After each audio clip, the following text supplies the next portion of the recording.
Hi everybody, you're very welcome to today's Saturday session, which we're going to focus on costs of production. Cost of production is quite a common question to come up on the Leaving Cert.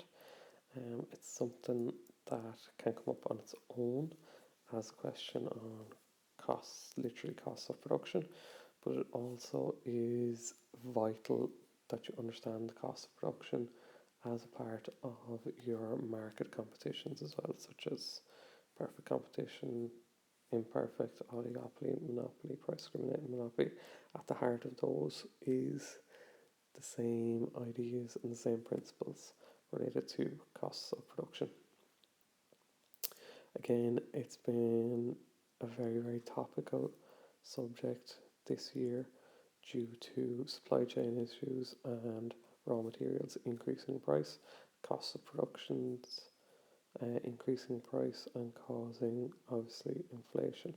So very interlinked throughout a lot of topics in the course that have become very, very relevant over the last few months. So again, another topic I would expect to see feature heavily on the paper this year. So some of the topics that I'm going to bring you through today in our Saturday session, we're going to distinguish between the different costs of production, such as fixed costs, variable costs, total cost, etc. We're going to explain the concept of marginal cost and marginal revenue and how it links together, leading us to profit maximization. We're going to differentiate between economies and diseconomies of scale, which is a very, very common question and comes up quite a lot as part of costs. And then we're going to finish off by practicing some exam questions in the second part of the session. So our overview of cost of productions then. Fixed costs are costs that do not vary as output changes. Okay, and opposite obviously to variable costs, which are costs that do vary as output changes. Hence the name variable. And if we add them both together, fixed costs and variable costs added together give us our total costs figure. So some examples then of fixed costs. As I said, they're costs that do not vary with output. So your major ones there would be rent or loan repayments. Usually if the definition comes up, you will be asked for examples, or they will ask you potentially as a short question for maybe 2 examples. So they don't change regardless. So hence we've got a horizontal fixed cost curve. Just to flag the difference here that we always have a C when we're talking about costs, where we would usually have a P for price normally. We now replace that with a C and your Q is always there. Okay, and again, labeling your diagram or your fixed costs line as FC for fixed costs. For variable costs then, as we said already, they are costs that do vary with output. So if the firm produces nothing, then your variable cost is 0. Okay, so as output increases, so too do your variable costs, such as electricity.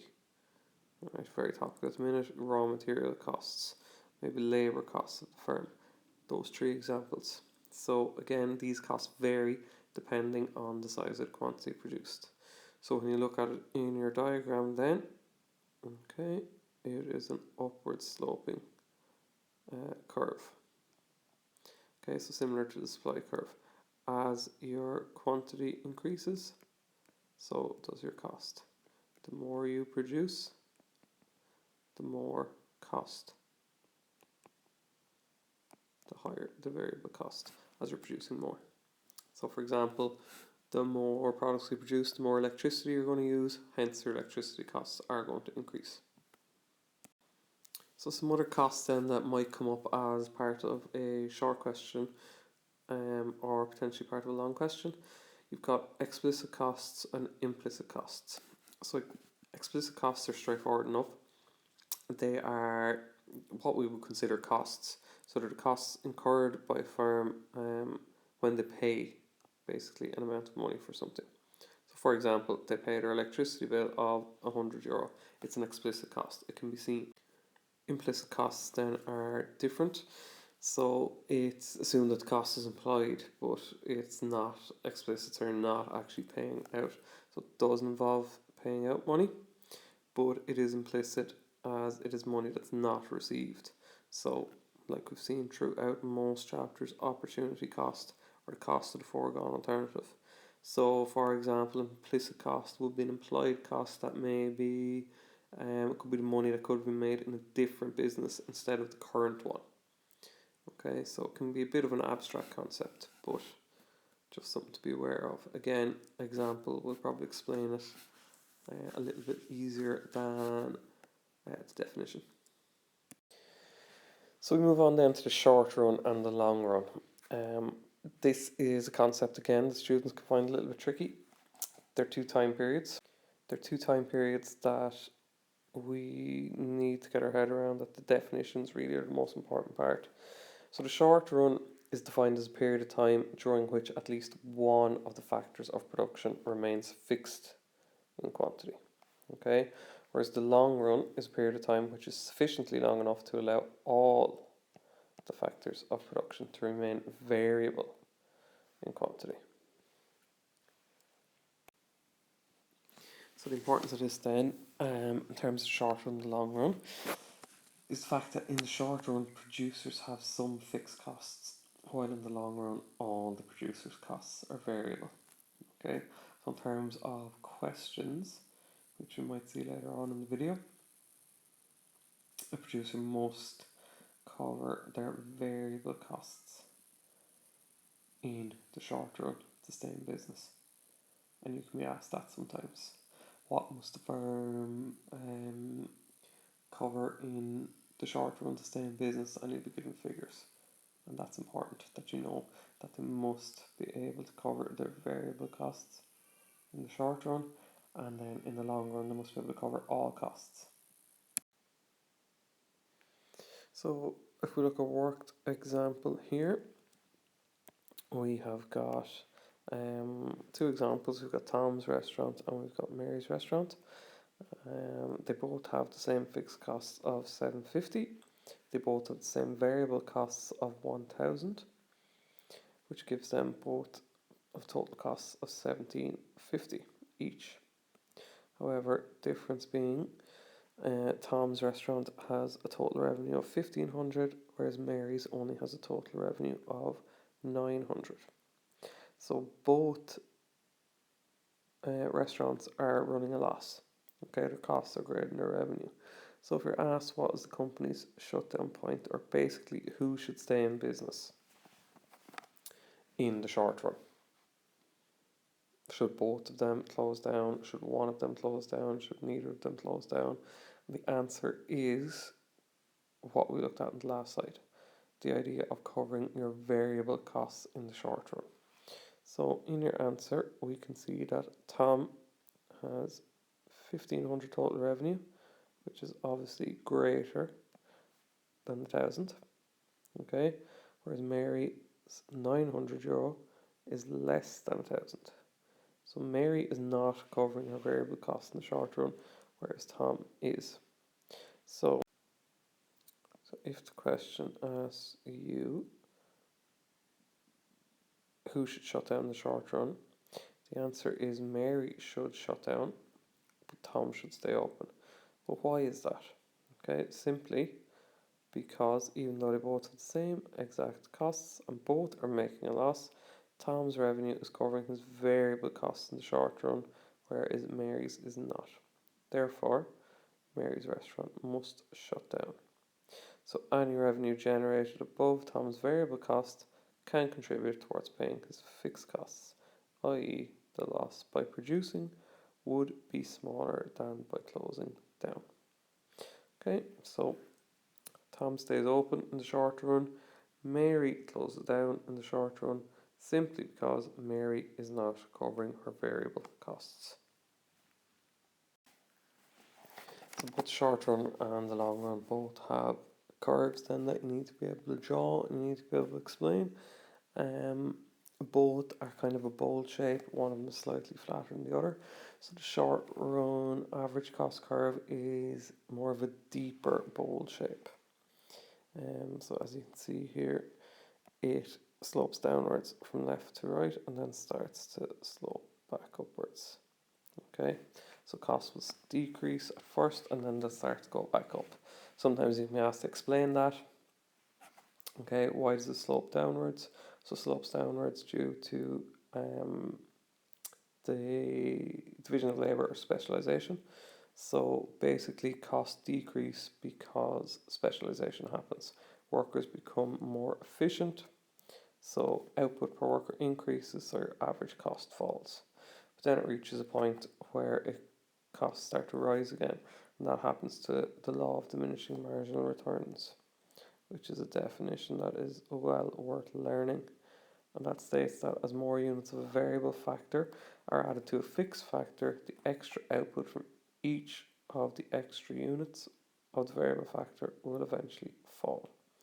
So it's a bit wordy, but it's just a definition you need to learn.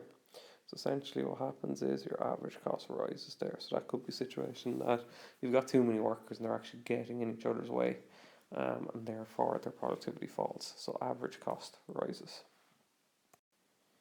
So the long run cost curve then, as I said, is a flatter bowl shape, nearly like a saucer. And that is made up of all the short run average cost curves, the lowest point of each of the short run average cost curves. So each of those short run average cost curve represents a different scale of operation of the firm or a different size of the firm. Okay, and then the long run is made up of all the lowest points on the short run average cost curve. So when you're drawing it here, all you need to do is draw one long run average cost curve.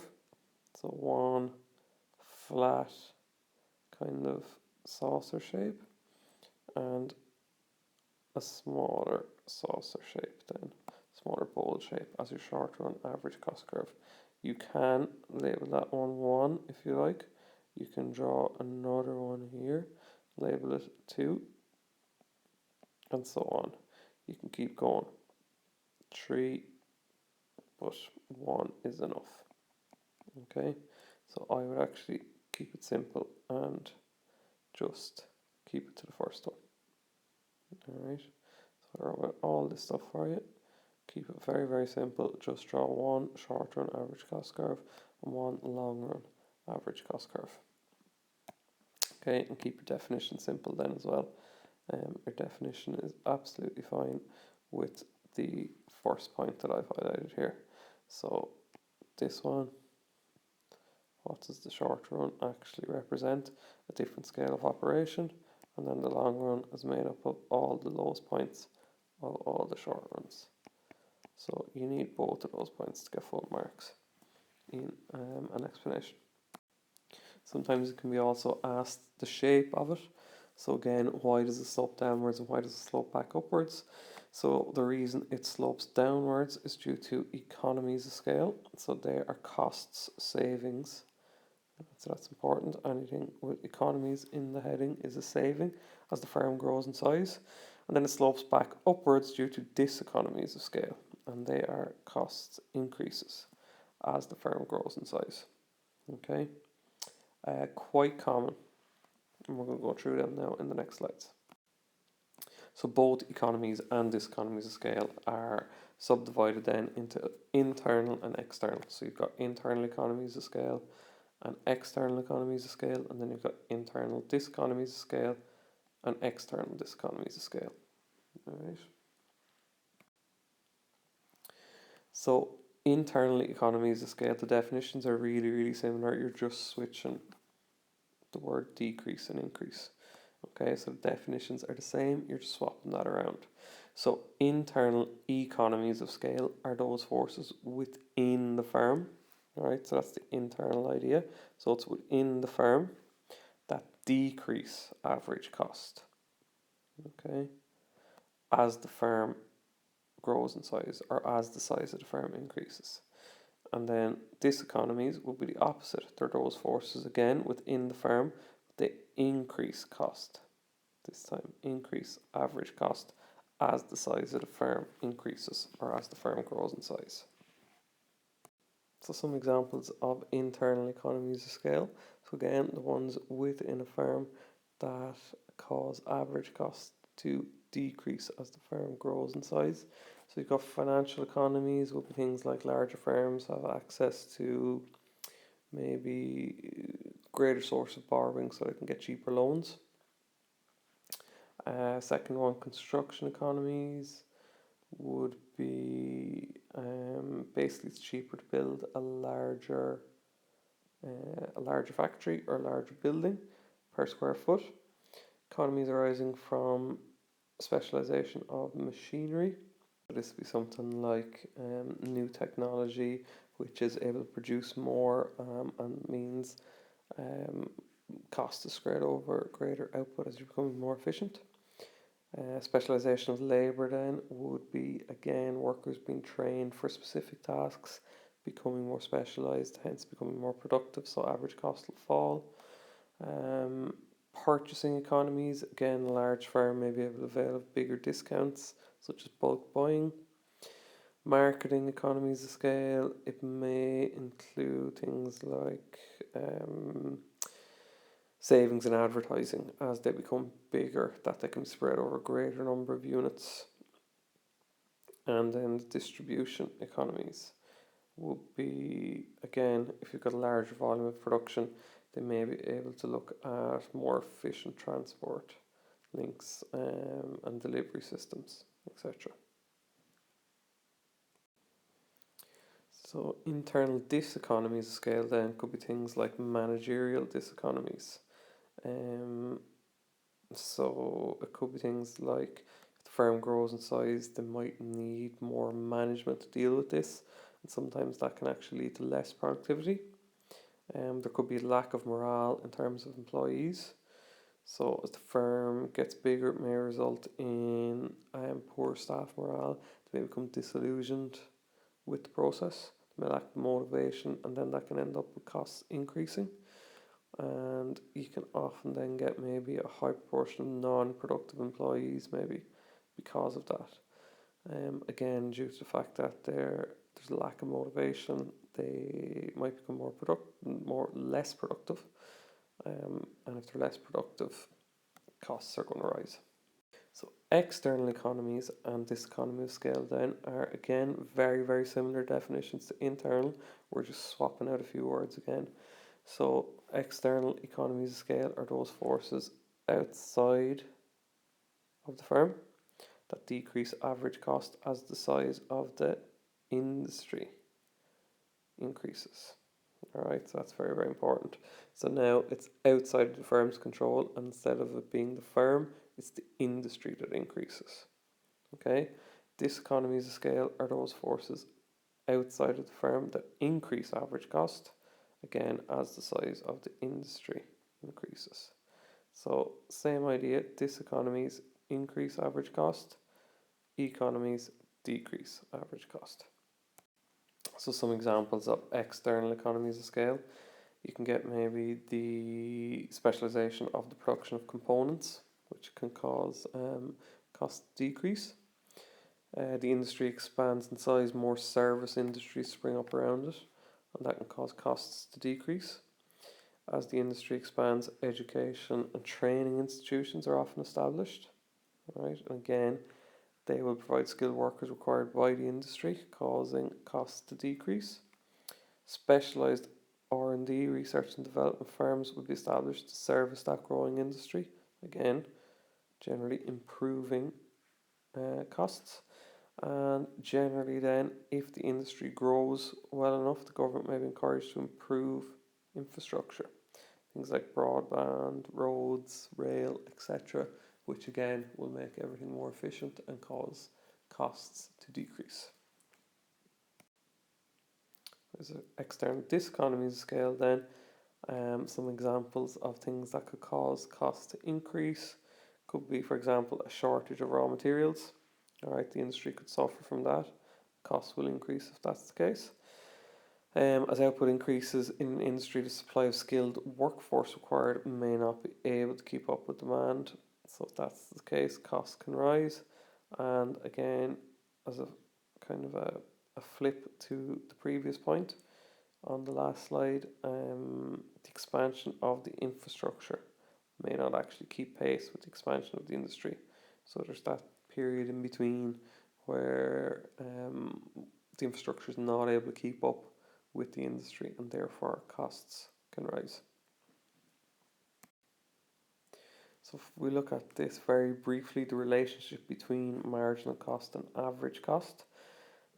This is a diagram that comes up over and over again, and the definition underneath it. Again, one of these things you have to learn off and be able to reproduce in the exam. So I always call this the bowl and the tick, the average cost being the bowl, and then the marginal cost is the tick, and the marginal cost always cuts the average cost at the lowest point.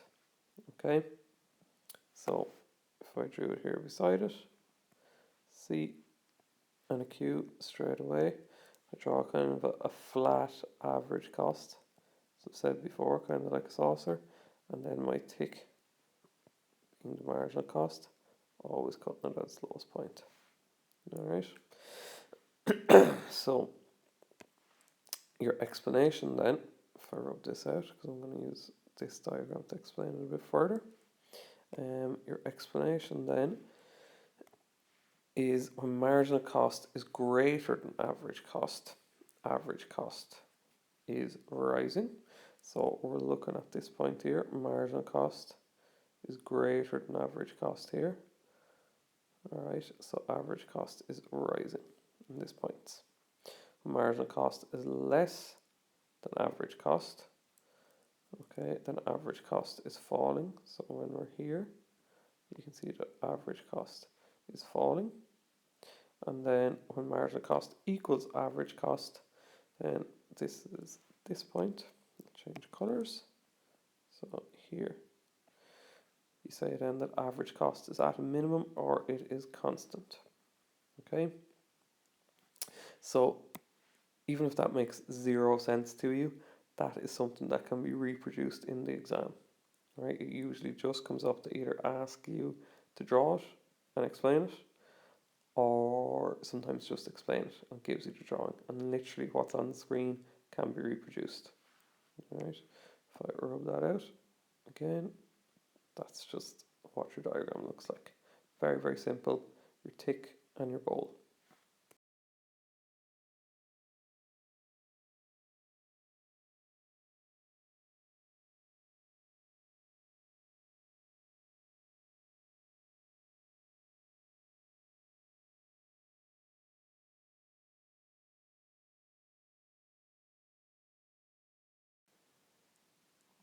So this question is from last year, 2022.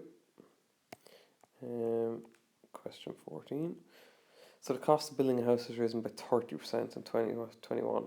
Everything has gone up by a staggering rate, from the price of a bag of cement to the timber on the roof to the steel. The cost of building a house in late 2021 was 70,000 more than was originally budgeted.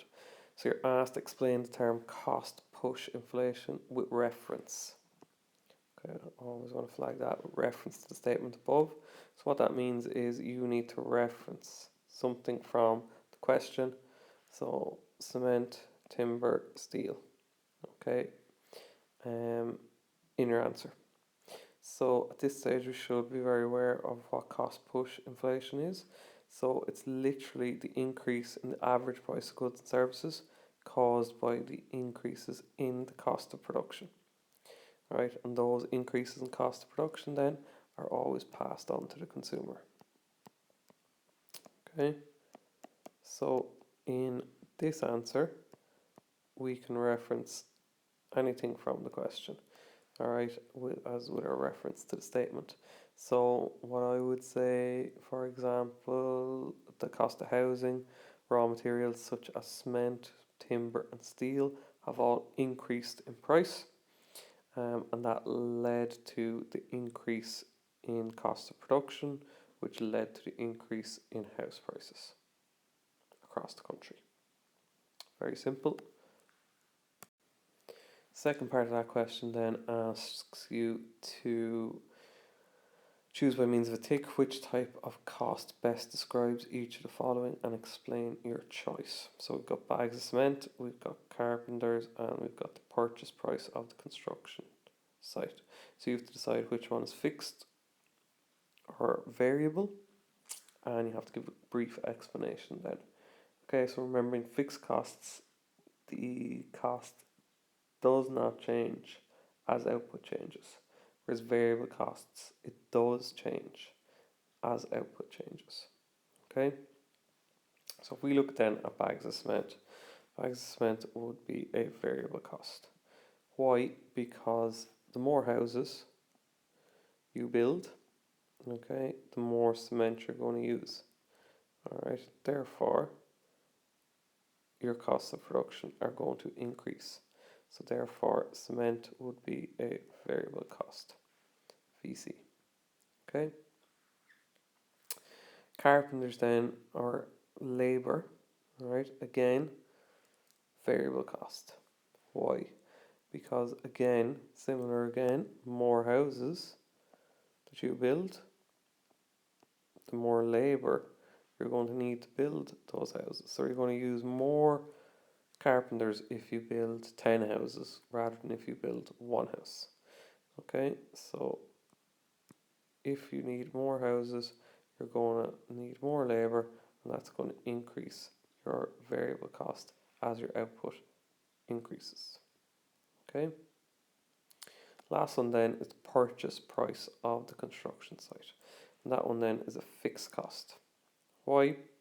Because the cost of the site remains the same regardless of how much you produce.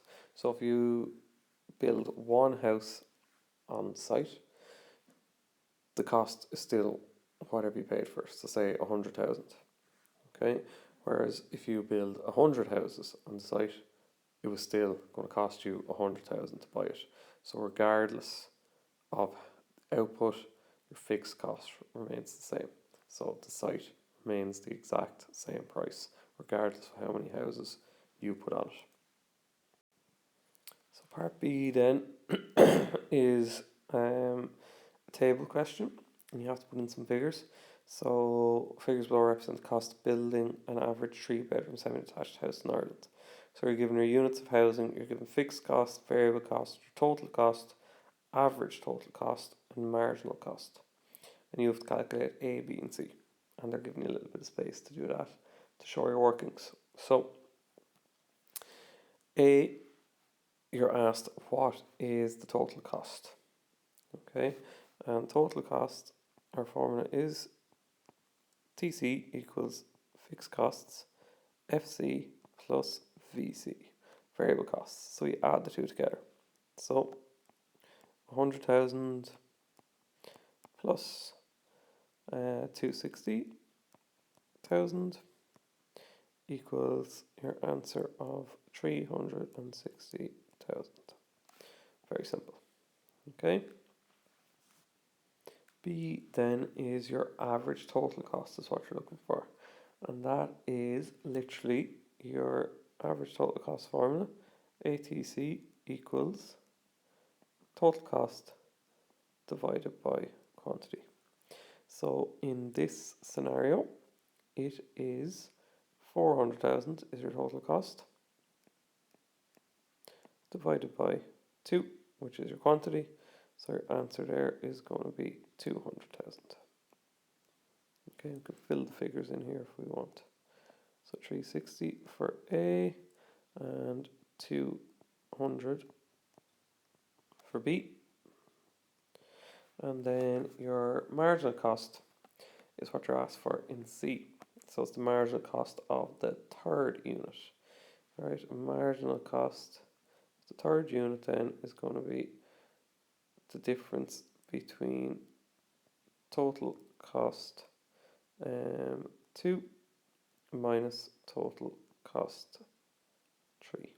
Okay, so that is 200 divided by 150. So our marginal cost then, sorry, not divided, minus, should say, minus 150. So our marginal cost then is 50,000. Very simple. Okay. Okay, so you're asked then to basically draw those figures on a graph. Okay, so you can leave yourself plenty of space. You're given graph paper. Again, get into the habit of putting in C and Q straight away. So you're going to go 0, let's say 1, 2, 3, and 4. And then you're going to go say 100,000.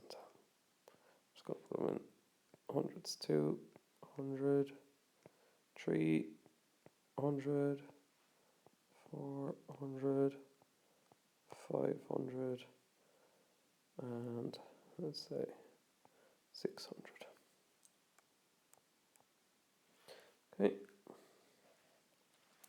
And then it's literally just filling in the gaps. So your fixed cost is 100,000 at each dot. Okay.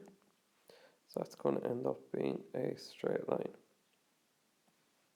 And label it fixed cost. Alright. Your variable cost then is next, and your variable cost was, I'll change colour for this, your variable cost 4.1 was roughly about 260,000, so I'd say somewhere around here. Obviously I'm doing it a little bit quicker here. You will be able to use the graph paper properly and work out exactly where it is. For point 2 it was 300,000. For point 3 it was 350, so roughly around there. For point 4 it was 405, so a tiny bit above it there. Okay, so you are drawing it like that, matching the two dots, and say call it VC. Okay, and then you're asked for your total costs is the last one. Okay, again just filling it in again. So at point 1 for total cost it was 360, so let's say roughly there. At point 2 400, so there. At point 3 it was 450, and so roughly there. And at point 4 it was 505. Okay, so again just a little bit above the 5 mark, nearly the exact same shape, and call it TC. So that's your 3 lines drawn, your fixed costs, your variable costs, and your total costs. So again, it's literally just filling in the dots and making lines out of it. Okay, so quite a straightforward question if you got the previous part correct. Okay, so this is another table question. Again, you can see you're asked the marginal cost, find the marginal cost and find the average total cost at each unit of output. Okay, show all your workings in your answer book. So how do you find the marginal cost? It's the difference, it's the extra cost from producing an extra unit of output. So we can see from marginal cost 1, I'll just draw a new table for you to make it easy. Okay, so if we go MC, we can see that marginal cost, right, we're just going to leave that as 0 for, so I'm just showing it there.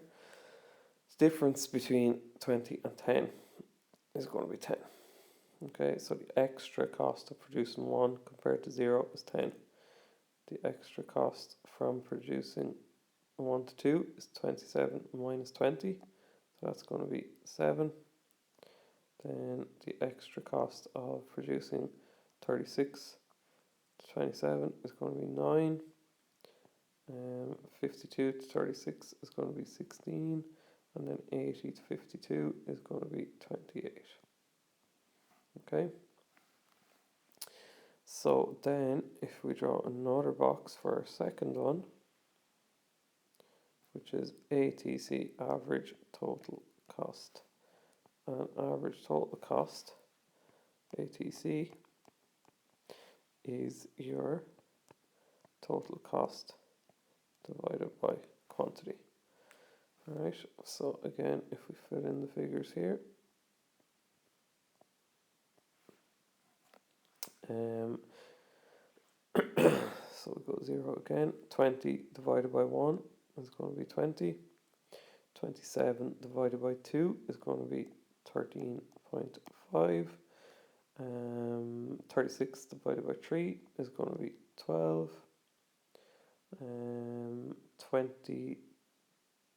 52 divided by 4 is going to be 13. And then 80 divided by 5 is going to be 16. Okay, so there's your workings shown for each of them. Alright. Again, you can actually work that out yourself if you want. You can actually write all your calculations out. It's probably worth doing it just to show your workings when they say that. Second part then, you're asked is to draw one graph showing your marginal cost and your average total cost, which is basically your average cost, and explain the relationship between them. Okay, so again, if we draw underneath, right, again we go C and Q. Again, you're just filling in the dots. So 1, 2, 3, 4, 5, and 6. And if we say do 5, 10, 15, 20, 25, and 30. Right, apologies for my graph. I'm trying to keep everything on one page. So you're looking at, let's say we do marginal cost first, right? So you're looking at 10 at point 1, you're looking at 7 at point 2, you're looking at 9 at point 3, you're looking at 16 at point 4, and you're looking at 28 at point 5. So we're up here. So your marginal cost, as we mentioned earlier, is that tick shape. Alright, so like a Nike sign, like a tick, and just label it MC. Alright, and then you've got your average cost. I'll put that in a different colour, so I'll put that in yellow for this time. So your average cost then, you can see at point 1 is 20, then at point 2 it's about 13.5, so somewhere around there. At point 3 it's 12, so a little bit lower. At point 4 it is 13, so again back to here, so roughly where you meet, and at point 5 it is 16. Right, so it's up around there, I would say. Sorry, 0.5 over here. I'll delete that. Apologies. Sorry, get rid of that dot. Alright. So if we draw our yellow one then, we can draw our average cost curve. So again, it's going to be downward sloping. It's like that flat saucer shape. Okay. And then you're literally just using your explanation from a couple of slides ago. So when marginal cost is lower than average cost is falling. When marginal cost is greater than average cost is rising. And when average cost is equal to marginal cost, marginal cost, is at its minimum point. Okay, or it's constant. That's it. Okay, again, fairly straightforward question. But you can see marginal cost, average total cost, explaining the relationship between them does come up quite a lot. So worth knowing this stuff inside out. So again, we have another table question. you're given the average variable costs and you're given the average fixed cost. Alright, so again, any of the averages, so the average of variable cost is the total variable cost. Okay, I'll change that for a pen. Total variable cost divided by quantity, and the average fixed cost is the total fixed cost divided by quantity. So it's important to know that in the questions. So the first one, you're asked to calculate the average total cost of producing the 6th unit of output. So that's actually very straightforward. It's literally adding up your average variable cost of 300 plus your average fixed cost of 100. And that's going to give you an answer of 400.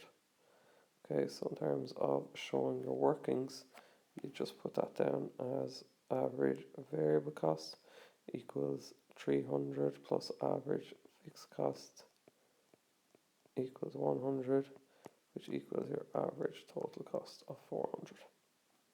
Okay, so that's a really straightforward one. Just adding both of them together. The second one is a little bit more confusing. Calculate the total cost of producing 2 units of output.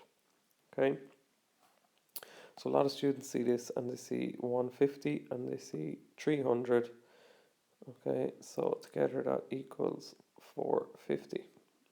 Okay, but that's actually the price per unit when you're producing 2 units. Okay, so what you have to do is you must multiply that by 2. Okay, so that's 450 multiplied by 2, which is going to equal 900. So your answer for the second one is going to be 900. Okay, and I'm just going to go through that again. So the 450 is how much it costs to produce 1 unit when you're increasing your output to 2. But that's only 1 unit, so you have to multiply it by 2 to get the second total cost of producing 2 units of output. Alright, and that does confuse students sometimes, so that's just something to be aware of. Alright, the third point down is calculate the marginal cost of increasing output from units 4 to units 5. Alright, so the marginal cost is the extra cost of producing 1 unit to the next. So you're asked, what is the marginal cost of increasing output from units 4 to units 5? Alright, so again, when you're adding these together, that's just for a single unit, so you always must multiply it by the amount you're talking about. So if we look at this one here, and I'm just going to do it down here for you. So if we look at total cost of 5, okay, so that is 240 plus 120, okay, so that equals 360, but you must then multiply that by the amount of units, so multiply it by 5, right, because that's just the price per unit, or the cost per unit. Okay, so it's 360 multiplied by 5, and that's going to give you a figure of 1800, right? And you do the same then for 4, total cost 4, that equals 187.5 plus 150, okay, and that equals 337. 50, so you multiply that by 4, because it's 4 units, and that's going to be 1350. You take those two figures away from each other, and you get an answer of 450, which is your marginal cost. Alright, and the last one then is, if the firm maximizes profits for marginal revenue is equal to 100, how many units will it produce? And you must explain your answer. Alright, so I'm just going to rub this out here. Just going to do number 5 there. Okay, so filling in the figures. Firm maximizes profits. Alright, we should know now that the firm can maximize profits where MC is equal to MR. Alright, and that is very, very important, and that has come up a couple of times. So maximizing profits equals MC is equal to MR. And we've been told already that MR is €100. So what we have to do is find where the marginal cost is €100. Okay, so how do we find the marginal cost? It's the difference between total cost. Alright, so you're going to have to work through each line in the table until we get to the marginal cost being €100. So total cost 1. TC1 equals your 200 plus 600. So that equals 800. But again, we must multiply that by the quantity, which is the units of output, and that's in this situation is 1. So 800 by 1 is going to give us 800. Okay, so if we do it for number 2 then, TC2 equals 150, which is your variable cost, plus your 300, which is your fixed cost. So added together, that's 450. So again, that's per unit, so we must multiply it by 2 because it's 2 units. So that's going to give us a figure of 900. Right, and we can see now at this stage that the difference between 800 and 900 is going to be our marginal cost. So MC at this stage equals 100. Right, so we know now that the firm will maximize profit where MC is equal to MR. We know that MC is equal to 100. We know that MR is already equal to 100. So the firm produces at 0.2. So that's our answer.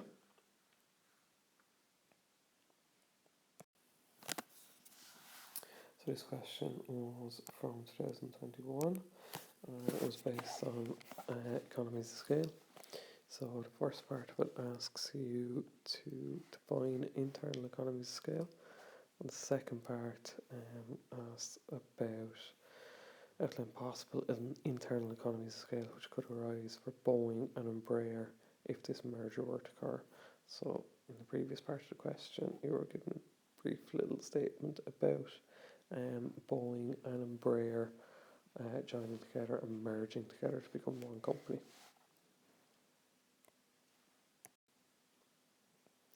So defining internal economies of scale then, it refers to the decreases in average total cost accruing to a firm as it increases its scale of production.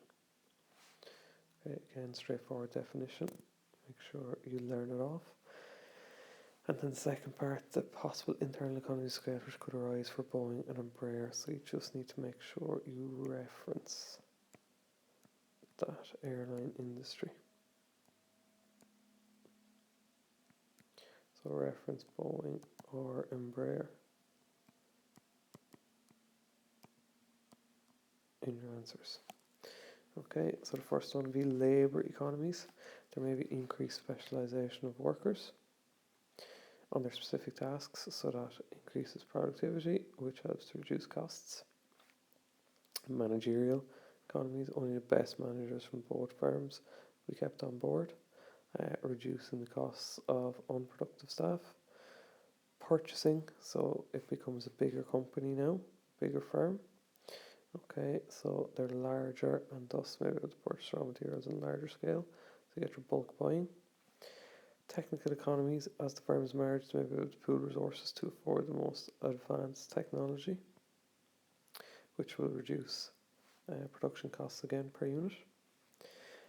Economies in the use of raw materials, the firm can use the same basic components on all its aircraft, so there's less chance of resources being wasted, helping to reduce costs once more.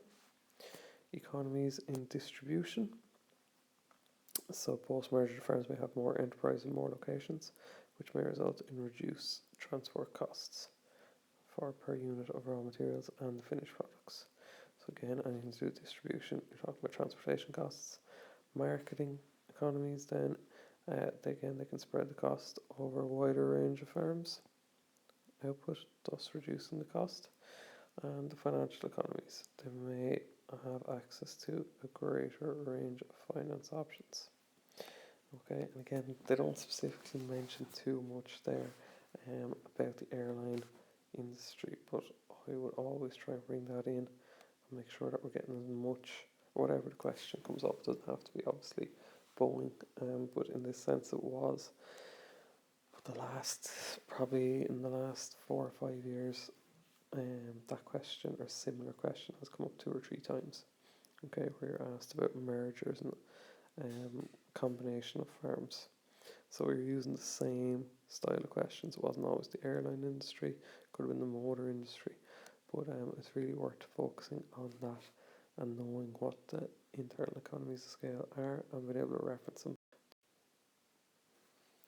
Okay, so that brings us to the end of our Saturday session today, where we looked at the costs of production. Again, hopefully you found it useful and you got something out of it. Just to recap what we looked at, we distinguished between the different costs of production, such as fixed cost, marginal cost, variable cost, etc. We explained the concept of marginal cost and marginal revenue, the whole idea of the extra revenue or cost due to producing or selling an extra unit. We differentiated between both economies and diseconomies scale from both an internal and external point of view, remembering that internal refers to the firm and external refers to the industry.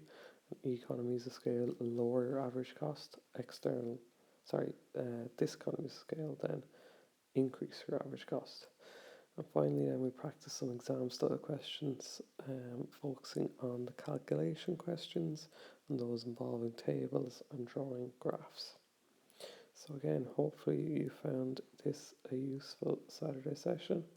There will be more coming up throughout the year, more videos being added to the website, more questions and solutions being added to the website also as they become available. So again, follow our social media channels and stay up to date on everything that's available. Hopefully I will see you again at the next Saturday session and at some of our revision sessions throughout the year.